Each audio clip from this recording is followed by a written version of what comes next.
Hey guys, what's going on? It's your boy Colin. I'm here with Colin Goldberg. How's it going tonight? Pretty good. So tonight we're at the Hamptons Dance Authority. You have a gallery opening of your new series. So let's first tell us all about the new series that you have going on. Okay. Well, I have a body of work. It's actually something that's been going on for a number of years now, but I have a range from my most recent works in that series going back through about 2005 or so. And this body of work, the show itself is called Bodies in Motion, and I kind of tried to curate a series of pieces that relate to the idea of kind of abstract forms, motion, and color. So it would go and work well with the location, which is a dance studio. Yeah.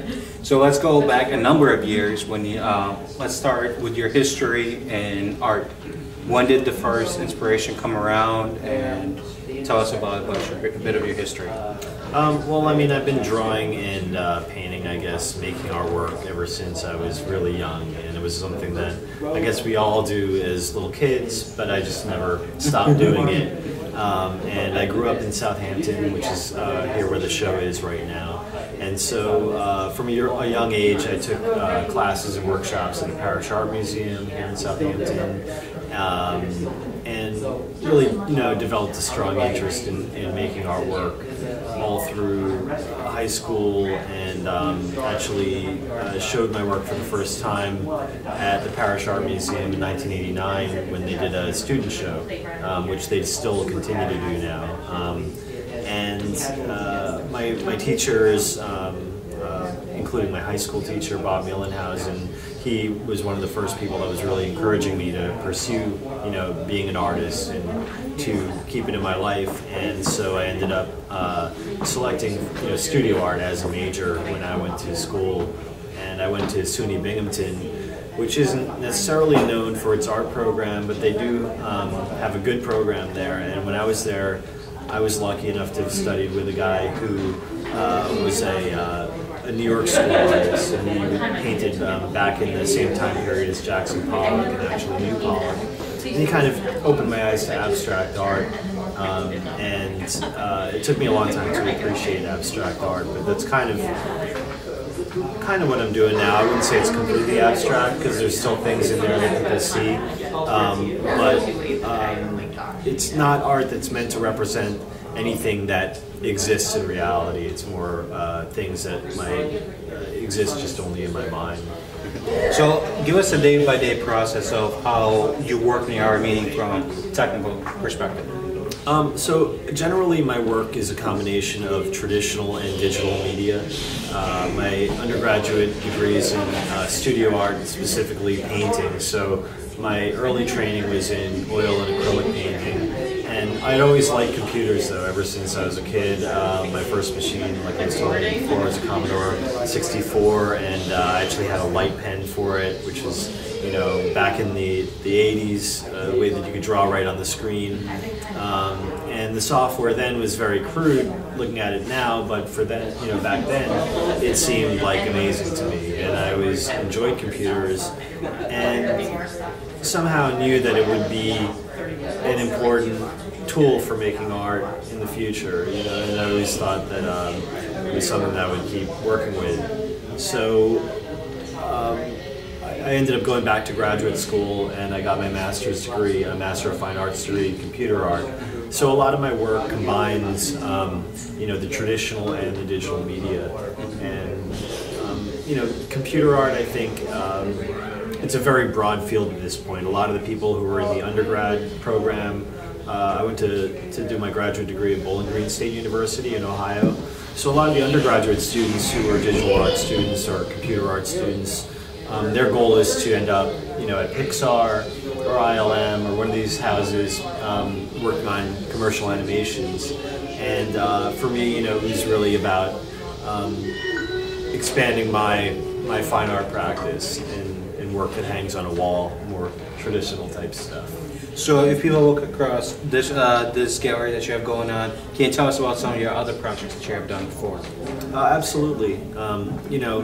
Most of this work here is work on paper and canvas, but I've also done installation pieces. I actually was commissioned by the Earth Day Network back in, let's see, it must have been 1995 to do some Photoshop pieces that they projected up onto the Empire State Building and some other monuments in New York for Earth Day. So that was a pretty cool project. I've also done some animation work. I do a lot of commercial graphics work as well for my clients, some of whom are artists and some corporate clients. So that's how I've essentially, you know, honed my skills and gotten to know the software really well, is using them in ad agencies and in a commercial context. And then when I'm in the studio making my own work, that training gives me more freedom to be able to execute the ideas that I want to do. But as far as other kinds of work and other types of projects, there was one piece that I did that's an animated piece, and I have this series of digital drawings that we're doing in Illustrator back since '99 was when I started it, and they're all done in layers. So I always thought, you know, it'd be really cool to animate this in some way, and eventually I brought them into Flash, and I did an animated version of that series where I had a couple of the different pieces coming together and in an animated fashion, and then it was all edited together with Final Cut. But the real fun part of it was I posted the animation up on Facebook on a couple different DJ sites because I like electronic music, and I was thinking, you know, it'd be cool to collaborate with a musician. And there's a guy named Inter Solar who's a drum and bass artist out of Germany that ended up actually creating a track around the animated piece. So it was like a transatlantic collaboration where we never have met in real life, but I sent him the animation and he threw some beats down, and it all kind of came together in a really cool way, and that's on YouTube right now. It's called Metavision. Mm-hmm. So, but here we're at the beginning of February, the Hamptons Dance Authority. You have this exhibit going on throughout the month. So, what do you have planned for the rest of the year? Anything you can reveal at this point in time? Yeah, absolutely. I have, well, this past year was a big year for me. A lot of stuff happened. I got a grant last summer from a foundation called the Paul Krasner Foundation, and that really made a big difference. It allowed me to get a large format printer, 44-inch Epson, which I've been using in my work now quite a bit, and also to be able to focus more on my studio practice and have to devote less time to commercial work. And I actually found out about that grant the day before my wife and I got married. I got the call from the foundation, so it was an amazing wedding present. Yeah. And we actually have a child that's due to arrive this summer, so there's a lot going on. Thank you. And so as far as art stuff goes, I have a solo show coming up this May at the South Street Gallery in Greenport, up on the North Fork, and that's something, you know, that I'm looking forward to. I'm going to show some work that's done on wood panels, but also integrates technology into it, and we haven't exactly decided the exact pieces we're going to show, but it's going to be kind of a mixture of work that exists already, and I'm also going to be creating a whole lot of new work for that exhibition. So, yeah, what's the best way for people to keep track of that schedule? On my website, on colingoldberg.com, and it's just you know, Colin with one L, and you could always find out, you know, where my shows are. I also have a mailing list on the site that people can subscribe to, and then I have work on there going back through the 80s, you know, so it's kind of like an archive of a lot of the different periods of my work, not all of which, you know, has any computer component to it. You know, he's just paint straight up, you know, but ultimately my feeling with computers is, you know, years from now there'll be a time where it's totally normal for artists to use computers in their work and in their practice, and it's something that's new right now, but I know that it's something that eventually is just going to be as mainstream as any other medium. So I'm sticking with it, and mostly because I enjoy it. It ends up producing results that are unexpected. Yeah, you took the words out of my mouth. That was going to be my kind of tie-in question. I mean, here we are in 2014, and a lot of artists graphic artists use Photoshop and Illustrator to do their work, but then there's people who want to stick to traditional mediums, canvas painting, but you were able to take the old style and new style and combine it into a combination, I guess, that can be interesting for both generations, for people who are interested in more graphic art and for people who grew up with more traditional art. Now, like I said, and you're able to use modern technology to accomplish this. Where do you want to see this kind of art scene progress, let's say, in the next 2 or 3 years? I mean, I think that I'm always interested in experimenting with new tools. So, like this pen that you showed me, this digital pen, it's pretty cool. I'm sure there's something that can be done using that to make a new type of artwork that didn't even exist before this technology. 3D printing is coming around. Exactly, 3D printing. You know, I'm looking at the next big investment for the studio would either be a 3D printer. I mean, I was looking at the MakerBot machines, but I know that's a technology that's maturing so fast that you buy something now and then 2 years later, that's a dinosaur, and you can get something 10 times better for the same amount of money. So, you know, and another thing that you know, I worked with when I was in grad school was laser etchers. And I really love, you know, working with those. I mean, and the cost of those has come down quite a bit since then as well.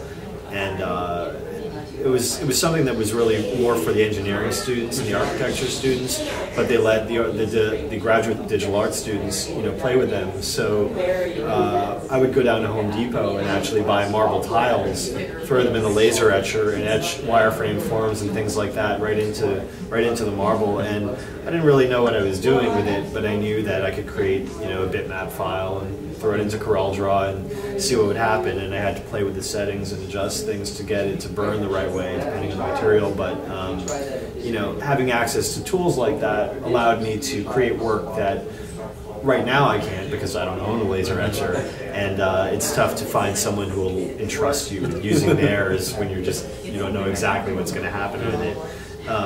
But you know, that's a big part of why I continue to make work. Is a lot of times I'll end up with something that's completely unexpected, and it's always somewhat unexpected. I never know exactly the way that a piece is going to look when I run a painted surface through a printer. You know, I can mock it up in Photoshop, and a lot of times I'll do that, or in Illustrator, to see where a particular layer is going to fall and how it's going to look, but I never know exactly how that pigment ink is going to react to the paint, what kind of color combination that's going to create.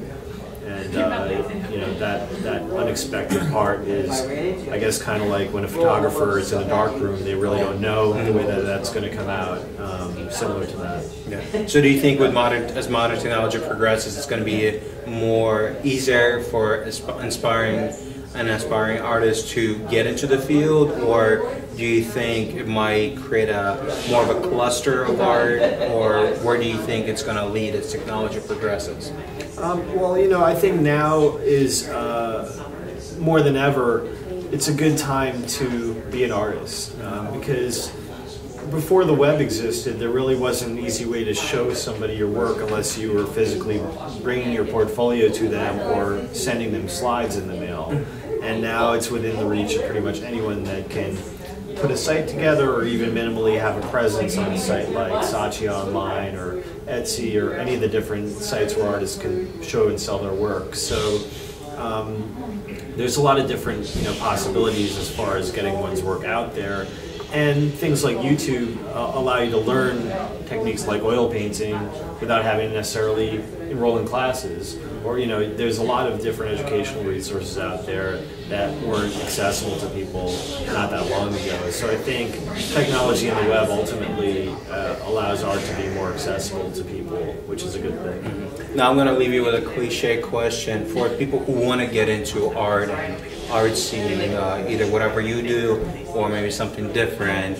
I'm sure you were able to obtain many advice that you like to pass on to future generations, but is there one crucial advice that you like to give to everybody that can kind of apply to any scene in the art world?